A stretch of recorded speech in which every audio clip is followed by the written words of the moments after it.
Hello, it's Hooves of Doom again. This is another response video to Vince Venturella's topic of the week. And the topic of this week is, what is the best use of the Warhammer IP?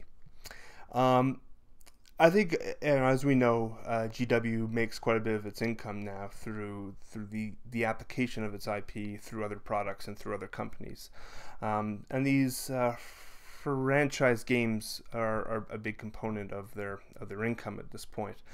Going back over the years, I would have to say that the best, or at least the one that's been the most successful for the longest time, has been the kind of like the written word in the form of like the art books and the novels all through Black Library. The Black Library side of things has been fairly successful. They've been producing novels now from the 80s, and they seem to be still going strong.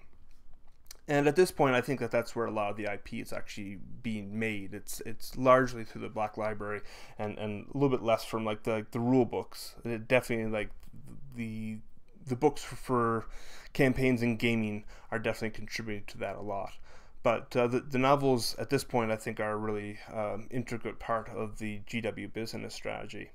But they've been trying other things in recent years. You can buy Warhammer art now, which is something I've always kind of wanted to do. Hence these things behind me. I love Warhammer art. I think that that's a great application of their IP. And you can buy T-shirts and clothing and all sorts of little items that have like Warhammer logos and stuff like that on them, and those are all interesting.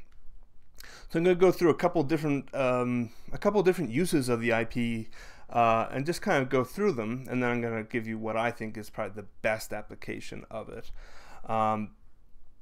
Warhammer Total War just came out. I haven't yet to play it, but I honestly think that type of game will probably be fairly successful. The Total War franchise is a fairly popular video game series, and Total War fits perfectly into that series. So I really think that that's a good application of that.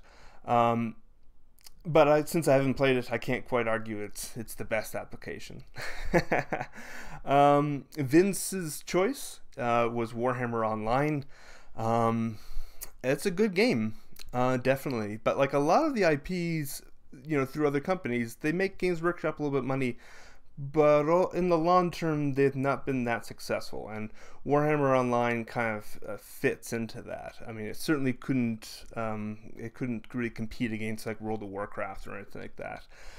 It couldn't quite maintain itself for too long.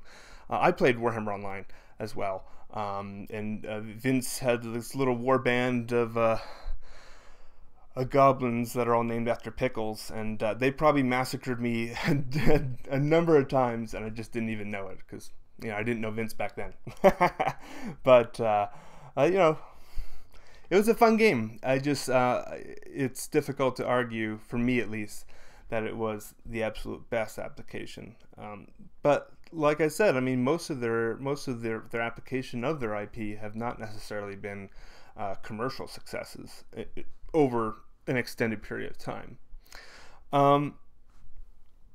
So I mean, I made a video not too long ago about the Lord Inquisitor project. I really think like a movie could be interesting, but thus far they haven't really been implemented that well. GW made the Ultramarines movie through it acquired a company called Codex Pictures, and unfortunately that didn't last too long. So like thus far, that hasn't been a great application. It remains to see whether or not the Lord Inquisitor movie will actually achieve enough attention that GW or I don't think GW itself will ever put the money forward for a movie, but it certainly could have the rights get given away for a new movie to be made, which is an interesting possibility. I've played a number of the Warhammer card games. Some of those are great. They're fun, and they're actually pretty competitive pretty competitive games. Once again, GW acquired a company to produce card games, and it didn't last long. It kind of quickly disbanded. I think the card games were good, but they're certainly not unique. There's nothing about the card games that or about the Warhammer that makes card games successful, beyond any other card game. So I don't think, even though I like the card games, I can't quite argue that those are a great application necessarily. I got into the hobby, you could argue, through HeroQuest. So the board games are definitely something that Games Workshop does really well, and I think that's a possibility. But most of the success for HeroQuest was probably due to the distribution by Milton Bradley. Insofar as you could buy HeroQuest, anywhere that you could buy any type of board game, or it had a very much wider audience. So Warhammer Quest, people love those games, and if you played that game, it means a lot to you, but not a lot of people played it, and I think that's one of the reasons. So again, the IP in the board game I think works. It's just not necessarily something that is a great application. Don't get me wrong, GW is making lots of board games now, and I love it. We'll see. So I would actually argue that one of the best, if not the best, application is, I guess it's kind of related to the Black Library. I mean, there's novels that are, a regular novel, a couple hundred pages, and then there's the compilations, the ones that are very short stories, kind of those very potent tales of the Warhammer world. I think that those very short glimpses into the Warhammer world are probably the best application. The Warhammer world is deep, but I think it does well with being a very, very kind of short application of a very kind of, something that's a little bit more potent, something that just gets across. And imagery is very important, I think, to Warhammer, both in written imagery, but also just in terms of pictures and images. This wasn't necessarily a success story, but I really loved the Warhammer comics. So Warhammer Monthly, which is a monthly comic, lasted from 1998 to 2004. And then they switched over for the last 2 issues and called it a Warhammer Comic. And that was a bi-monthly series.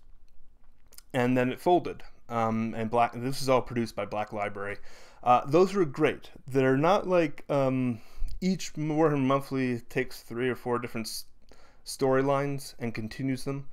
They're both in there are multiple different games basically that's represented throughout each of the comics, and they're very, very potent. They're not super in-depth stories, but they have the imagery that goes with it, a decent amount of a dialogue that it kind of expresses the Warhammer world in very few lines, but it kind of gets the impression across very well.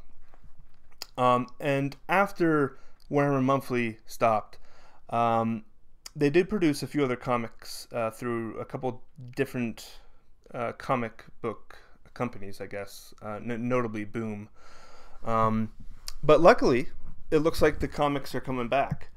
So that's something I'm looking forward to later. I thought it was later this year, but it must be early 2017. I don't really know. Anyways, but I really think that short and sweet with the imagery, especially, those are, I think, where the Warhammer world is its most potent, and probably the best application of their IP. Not necessarily the most successful. It kind of remains to see which one will that be. I suspect that's going to be Total War, but most of their IP applications are for people that are already playing the game, with their board games, with their comics, I guess, as well, and with their card games. I mean, most of the people that buy into those probably already play Warhammer to begin with. So they're almost cannibalizing their own business to some extent, which is fine. I mean, like, you know, I like to collect all sorts of different things that are Warhammer related, so that it works for me. But I don't think you're going to get a lot of people that like really like comic books, not into tabletop gaming, but really heavily invest in Warhammer comics.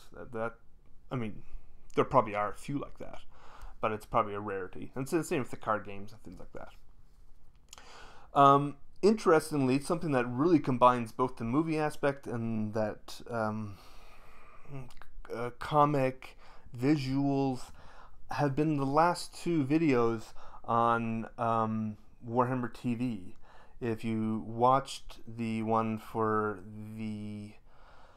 a Death Watch, and then just very, very recently for the Gene Stealer Cult. Both of those, I don't know who's making those. I mean, obviously, like Black Library Games Workshop, but they look great. I think that that's a very perfect application of their IP.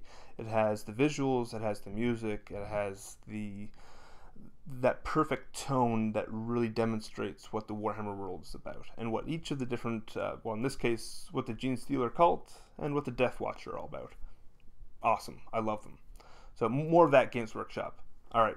Have a good one. Bye.